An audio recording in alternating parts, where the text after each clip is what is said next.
ẹ̀yin lólùfẹ́ mi wàhálà tí ń bọ̀ o lórí ọ̀rọ̀ justice for Mohbad wàhálà tí ń bọ̀ o wàhálà tí ń bọ̀ o ẹ wá gbọ́ nǹkan tí Karimo sọ ẹ wá gbọ́ àwọn bàbá èpè àwọn bàbá ọ̀rọ̀ Karimo yìí kò wá yé mi mọ́ o ó dàbí ní pé Karimo àti ìyá Mohbad wọ́n ti jọ wà ní the same category báyìí sìn tí ẹ bá rántí tí ẹ bá gbàgbé àmì ọ̀rọ̀ tí ìyá Mohbad náà sọ bí ọ̀sẹ̀ kan sẹ́yìn tó ń sọ pé bàbá Mohbad kò lọ wo Mohbad ní hospital kò lọ wẹ̀ fún kò lọ fún lóúnjẹ kò lọ ṣèǹjẹ aṣọ ẹ jọ ṣé wọ́n máa ń fún òkú lóúnjẹ ṣé wọ́n máa ń ṣẹ́ẹ̀kì òkú ṣé wọ́n máa ń wẹ̀ fókù ṣé bí tó máa fẹ́ sin òkú òun náà máa ń wẹ̀ fókù ọ̀rọ̀ ti Karimo náà òun náà ti wá ń dà bẹ́ẹ̀ báyìí o ẹni olùfẹ́ mi tí ẹ bá gbàgbé pé mo sọ fún yín pé bàbá Mohbad grant interview ní QH radio ní Accra ní Ghana interview yìí ó ti wá di gbàgbóṣe o interview yìí ó ti wá di gbàgbóṣe tẹ́ ẹ bá rí bí Karimo ṣe ń ya fún Quadri Hamzat aláṣẹ àti olùdarí QH radio ní Accra Ghana tẹ́ ẹ bá rí bí Karimo ṣe ń ya fún ẹni olùfẹ́ mi ẹ jọ̀ọ́ mo fẹ́ kẹ́ ẹ farabalẹ̀ kẹ́ ẹ gbọ́ analysis ẹ jọ̀ọ́ nítorí tọ́lọ́run ẹ má kánjú ẹ listen sí analysis Karimo yìí Karimo ti ń búlé àwọn èèyàn ó ti ń sọ̀rọ̀ sáwọn èèyàn àfi bẹ́ẹ̀ ni pé Quadri Hamzat ó ti ṣẹ̀tì tẹ́lẹ̀tẹ́lẹ̀ àfi bẹ́ẹ̀ ni pé Quadri Hamzat ìyẹn ti pa ọmọ ẹ̀ kan àbó ti gba ọkọ ẹ̀ rí pẹ̀lú bó ṣe ń ya fún máa yìí ó máa ń ya fún máa yí gidi gan mà ní tó bá sọ pé èèyàn ń ya fún yàn ọ̀rọ̀ Karimo yóò wáyé mímọ́ o tẹ́lẹ̀tẹ́lẹ̀ justice for Mohbad láàrọ̀ gbogbo dání o tó ń support bàbá Mohbad tó ń support ìyá Mohbad tó ń support àdúrà tó ń bá àbúrò ẹ̀jà àbúrò Wùnmí Àṣànà tó ń bàjà lójú méjèèjì nísìnyìí èsùrú ti wá pàdídà o ó ti wá ńlá jábá yìí nísìnyìí o ó ní bàbá Mohbad irọ́ pátápátá gbà ló lọ pa ní QH radio kò yẹ kí QH radio tiẹ̀ aláwọ̀ bàbá ẹ wò ṣẹ́rí ẹnu ọlọ́rọ̀ ló máa ń dùn sí jù ẹ gbọ́ lẹ́nu Karimo gan fún ara rẹ̀ ẹnu ọlọ́rọ̀ òun ló máa ń dùn sí jù ẹnu olùfẹ́ mi ẹ jọ̀ọ́ mo bẹ̀ yín ẹ bá mi share fídíò yìí ó wà most important ẹ bá mi share kẹ́ẹ̀dẹ̀ bá mi subscribe sílẹ̀ Ele Global TV fún àǹfààní gbogbo ẹ̀yin tẹ́ ẹ di subscribe mo dúpẹ́ lọ́wọ́ yín gan iná ò ní tọ́wọ́ yín àpòdíntólókun àpòdíntólọ́sà ọwọ́ yín ò ní kọ́ sàlẹ̀ àpò ọwọ́ tẹ́ fi ń tẹ subscribe yẹn ẹ̀ ní fi gbọ́mọ sí lágbára Èdùmàrè ṣẹ́rí tó yìí ó wà most important ẹ jọ̀ọ́ ẹ bá mi gbọ́ délẹ̀ ẹ lè rí kókó nǹkan tí mo fẹ́ kẹ́ ẹ dìmú ẹ lè rí dìmú kẹ́ ẹ dẹ̀ bá mi fi èrò ọkàn yín hàn lábẹ́ comment section mi ò fẹ́ disturb yín lórí kí ni tí mo fẹ́ play fún yìí mo fẹ́ kẹ́ ẹ farabalẹ̀ kẹ́ ẹ gbọ́ dáadáa kẹ́ ẹ wá gbọ́ bí Karimo ṣe ń wọn àwọn àyájọ́ ìpè ẹ wo ẹ bá mi ká lọ. mo fẹ́ pè yín ṣàkíyèsí ẹ pé mo tọ́nu aṣọ mi ṣe dáadáa ṣé ìyá tẹ́ ẹ bá kọ nínú justice for Mohbad mo mọ̀ ká lálàjì nìyí o mùsùlùmí òdodo nìyí alájì dẹ̀ nìyí QH radio Accra ẹ̀yin ni mò ń pè sí yìí o QH radio Accra gbogbo bẹ́ẹ̀ ṣe ń ṣe pátápátá lórí justice for Mohbad ọlọ́run á fi dá yín lẹ́jọ́ ẹ̀yà tó ti dà gbogbo wọn kọ́ńdà yín gbogbo bẹ́ẹ̀ ṣe take part pátápátá nínú justice for Mohbad ọlọ́run á fi dá yín lẹ́jọ́ lẹ́kùnrẹ́rẹ́ bẹ́ẹ̀ ṣe kópa ní justice for Mohbad òṣùwọ̀n ẹ̀ lọ́lọ́run máa fi wọ̀n fún yín lọ́lá Mẹ́kà Mẹ́dínà lọ́lá Kùránì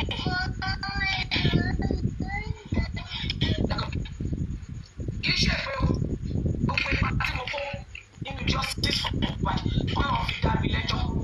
QH radio nípa tẹ́ ẹ kó pátápátá nínú justice for Mohbad bẹ́ẹ̀ sí náà yẹ torí tẹ́ ẹ bá kí n ṣolórí burúkú ẹ̀yin máa dájàlẹ̀ èmi ń pè with my full chest now QH radio ṣé ẹ fún ẹbí yìí ṣe ni hey be quiet now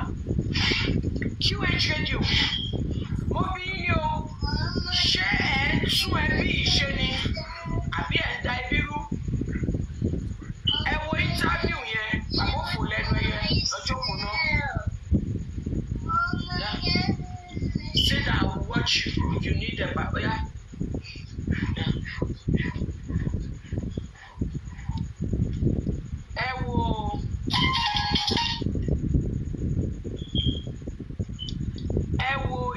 interview yẹn ẹ wo picture tí QH Radio gbé sí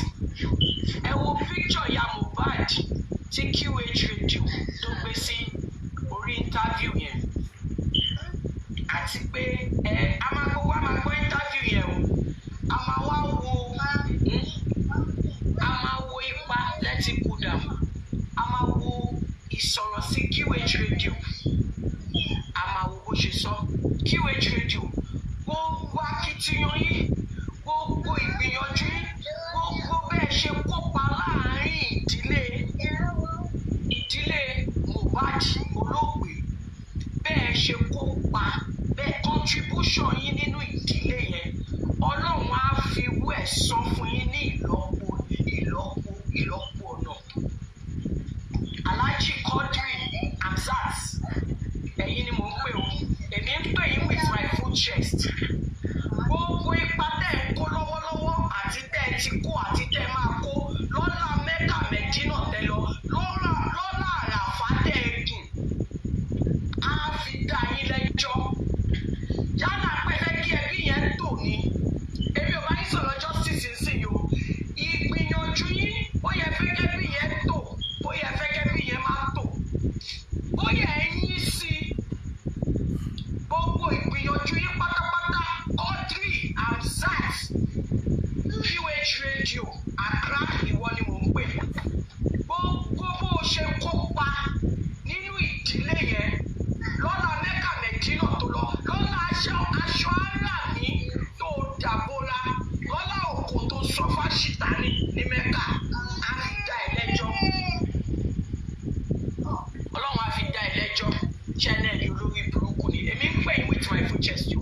torí Quadri Hamzat tó o bá kí n ṣe olórí burúkú wàá wà in between ni o ní máa instigate ìjà àfi tó o bá ṣetán tó fẹ́ kọ́ lọ́ọ́ dalé àtọ̀nù ẹrú ló máa continue bó ṣe ṣe yẹn. Jòsí fún rẹ̀ mú ọ̀páyé Jòsí ti bàjẹ́ torí táyé ò bá bàjẹ́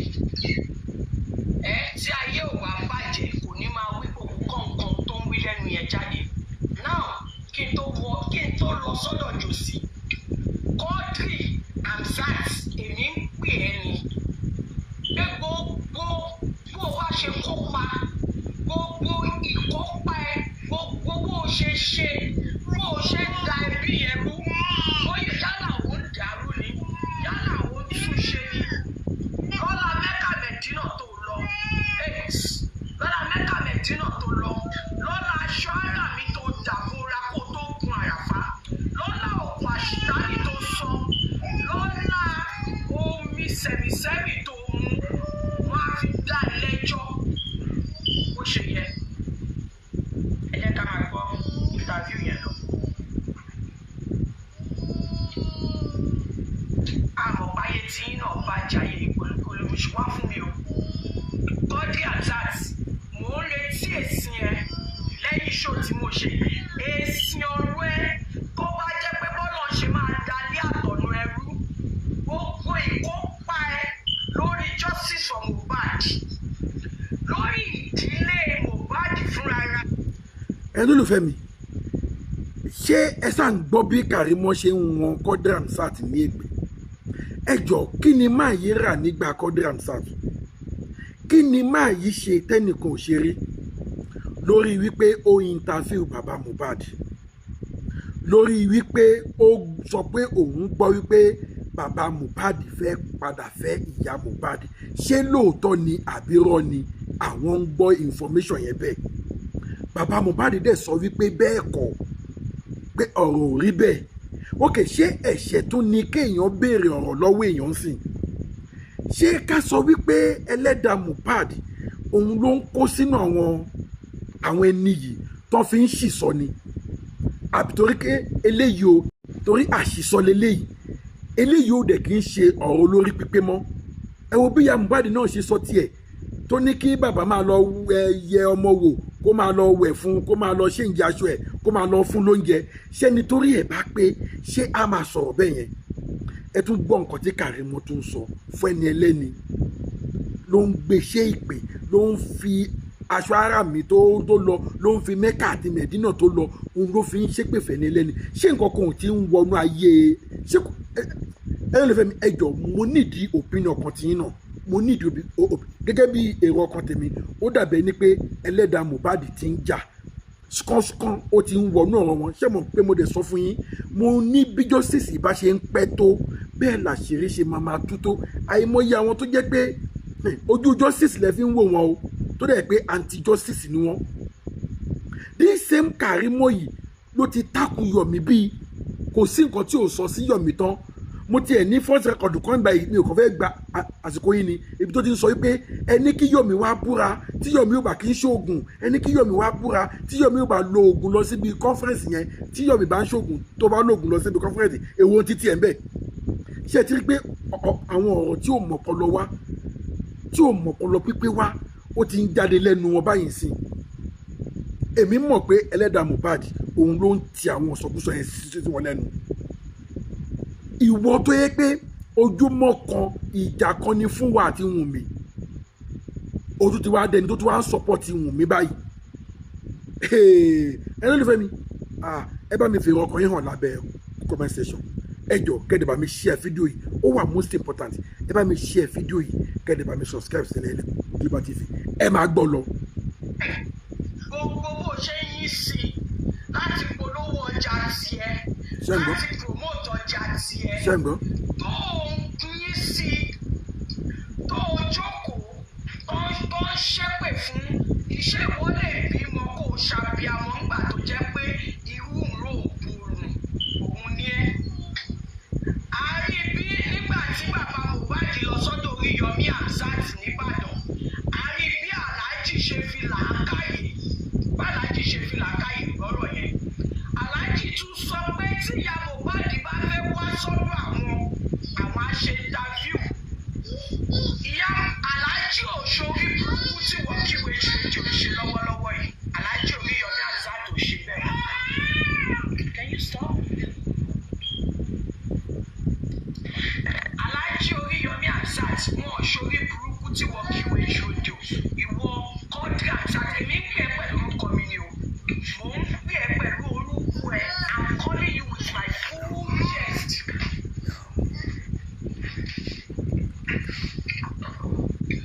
ó ṣì kọlà ó ṣì fún ìgbálẹ̀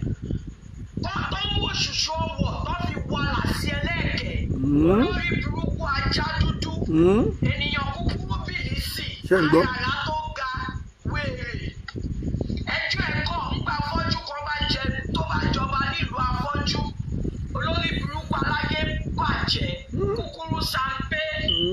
èṣù beleke olórí burúkú ni ẹ́ torí tó bá ṣe olórí burúkú ò ní máa ṣe orí burúkú tó ń ṣe ayé ẹ ti bàjẹ́ QH Radio èmi wá sọ fún ẹ ní wákàtí gbogbo bó ṣe ń ṣe láàárín bàbá Mohbad àti ìyá Mohbad lọ́la pé o lọ Mẹ́kà lọ́la pé o mọ omi sẹ̀mìsẹ́mì lọ́la pé o gun àràfá lọ́la kùrìánì tó ké lọ́la òkòtò sọfá ṣìtánì lọ́la aṣọ ara mi tó dàbò ẹbọra tó dẹ̀dẹ̀ bá aṣọ ara mi yẹn ló máa dàbòra lọ́jọ́ tó bá jẹ́ ọba òkè ní ìpè tó o bá ṣe mímọ́ QH Radio aṣọ ara mi tó dàbòra ní Mẹ́kà tó máa dàbò ẹ lára lọ́jọ́ ìkẹyà gbólóhùn ẹ lára nù sáré. ṣé ń gbọ́. ẹ̀yin olórí burúkú yìí ìwọ jẹ́ ṣẹ́ bíi tiẹ̀ bẹ́ẹ̀ o jẹ́ máa yí sẹ́ bíi tiẹ̀ kí kò sẹ́ni tó mọlẹ̀ tó máa mọ́ lọ́la tó bá jẹ́ bíi tiẹ̀ ló wà ní ìṣòro ìwà abẹ́ náà kọ́ máa yín sí tó o wá ṣe mímọ́ láti wákàtí lọ aṣọ ara mi tó dàbóra nígbà tó lọ sí àjì tó jẹ́ òun ló máa fi sí ẹ́ tó bá kú tó bá wọnú sáré ọjọ́ ìní tí mo sọ yìí aṣọ ara mi yàrá máa gbóná mọ́ ẹ lára nù sáré olórí burúkú ẹ̀dá yìí aláyé bàjẹ́ kò ní dá fún ẹ kò ní dá fún àwọn ẹyẹ tó ṣu ẹ kò ní ṣàwọn tó dájà olórí burúkú ní ẹwà àti tani. àwọn tó kò bá gbé ẹ ṣàkíyèsí máa gbé ẹ ṣàkíyèsí ó yà wèrè ni àbólórí burúkú ní ìwà àti jòsí tó wà bẹ́ẹ̀ ó ṣí èrè ni ayé ẹ fẹ́ bàjẹ́ ní QH Radio ṣó ń ṣí èrè ni what are you entertaining what are you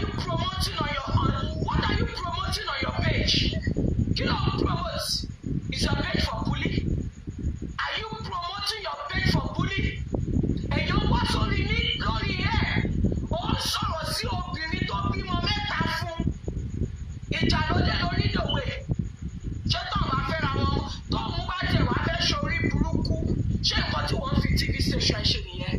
Oh, so your TV station is for bullying. It's for bullying. It's for talking down on women. QH Radio.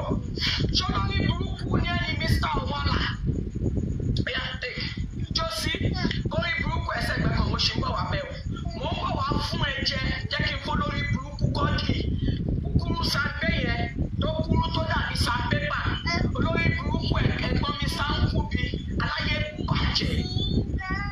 Olórí burúkú wèrè. So that is what you do with your TV station. It's a bully ground. Anybody, any ọkùnrin tó bá ti fẹ́ bully ìyàwó ẹ̀ kọ́ máa bọ̀ lọ́dún ẹ̀. Lórí burúkú aláyé bàjẹ́ ìgbà tó jẹ́ pé bàbá ńlá kú bàbá ìfọ̀ yìí máa pọ̀ pé tó bí ẹ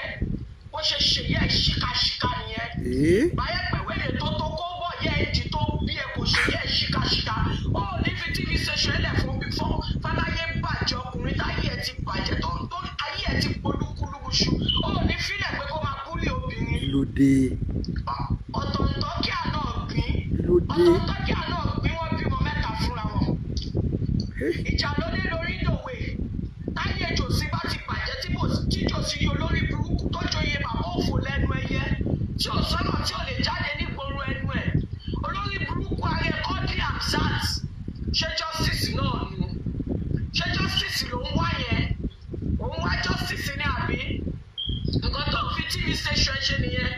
You are promoting bully. You are promoting narcissist men lórí page ẹ. Ṣé o mọ iye èèyàn tó gbọ́ nǹkan tó ṣẹlẹ̀ lẹ́nìí? So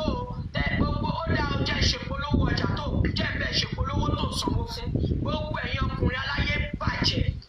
Ẹ̀kalẹ̀ ìyá mi, alájà ẹ̀kalẹ̀. Gbogbo ẹ̀yin ọkùnrin aláyé bàjẹ́.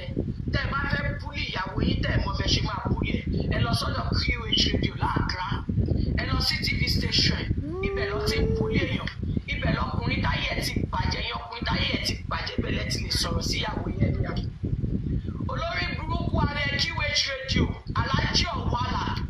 Aláàjì Èédú ṣàṣọ olórí burúkú dúdú ti wèrè dúdú tẹsẹ̀tẹsẹ̀ ó dúdú tìgbàsẹ̀ wèrè ò jẹun tí ó yó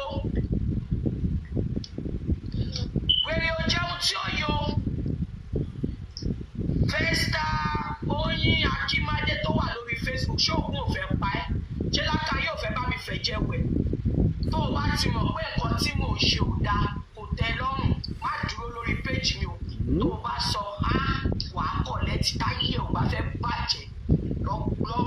kọ̀lẹ́tì yálà ìyá ẹ̀ tó bí ẹ lé èyí olórí burúkú ọmọ ẹ̀rọ ẹ̀ jẹ́ kẹ́mi wá bí ẹ nǹkan tó ń ṣe láàrin ìyá Mohbad àti bàbá Mohbad tó ṣe léni tó gbà tó fi TV station ṣe Mohbad máa tán ó máa ṣe dàsákì fún ẹni ó máa ṣe sàǹdákàtà fún ẹni wo lórí burúkú aláyé bàjẹ́ ó ṣorí ràgàjì bó orí ṣẹ̀gídì àti ṣẹ̀gíbà ó bá tán aláyé bàjẹ́ ẹ̀gbọ́n àwọn méjì ọ̀rọ̀ pèrè ó jẹun tí ó yọ afọ́jú kan láàrin àwọn arọ wèrè ọgọ orílàbí Ọ̀wàlà you fight lion ṣé gbálẹ̀ lọ fi wà láṣẹ lẹ́ẹ̀kẹ́ ni ẹni ọlọ́run òdùnnú tó ń dùn ṣúgà ó dẹ̀ pé ẹ alálàájì ó dẹ̀ lọ Mẹ́kà Mẹ́dínà ó darí wálé ó lọ lé Olúwa ó dẹ̀ sọ pé ó ké kùrìánì ṣé kùrìánì tí yín ní kẹ́ máa dá nǹkan rú ni àbí kẹ́ máa tún ṣe aláàjì òfò. ẹ̀yin lólùfẹ́ mi ọ̀rọ̀ yìí pọ̀ ẹ̀yin lólùfẹ́ mi ọ̀rọ̀ yìí pọ̀ kí lè rí sí ọ̀rọ̀ tí Karimo sọ yìí ọ̀rọ̀ yìí pọ̀ ẹ̀yin lólùfẹ́ mi kí ni nǹkan tẹ́ ẹ rí sí ọ̀rọ̀ yìí ṣé ọ̀rọ̀ ọlọ́pọlọ pípé wà ní ọ̀rọ̀ yìí ṣá àbí kí ni ká sọ pé ó wá kọlù Karimo báyìí àbí ká sọ pé ẹlẹ́dàá Mohbad òun náà ló wá ń jà tó wá tó báyìí ni because tí ò bá sí gbogbo eléyìí mi ò expect pé Karimo lè bá dérú level báyìí mi ò pọ́ lè descend so low dérú level báyìí ẹni ẹlẹ́ni tí ò ṣe tí kò wẹ̀ ó grant interview fẹ́yàn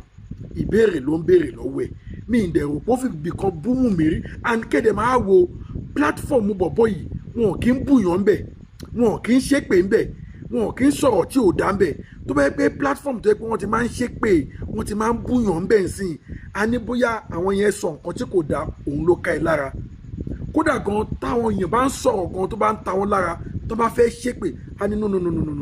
platform ti wo kì í ṣe platform elépè Shehu Quadri Hamzat aláṣẹ àti olùdarí iléeṣẹ́ QH Radio Accra ní Ghana sóhun ló dìsáàfù gbogbo nǹkan tí Karimo ń sọ yìí ṣó dé dìsáàfù ẹ̀ṣà ẹ̀yin lólùfẹ́ mi ṣé máa yìí dìsáàfù gbogbo nǹkan tí Karimo ń sọ yìí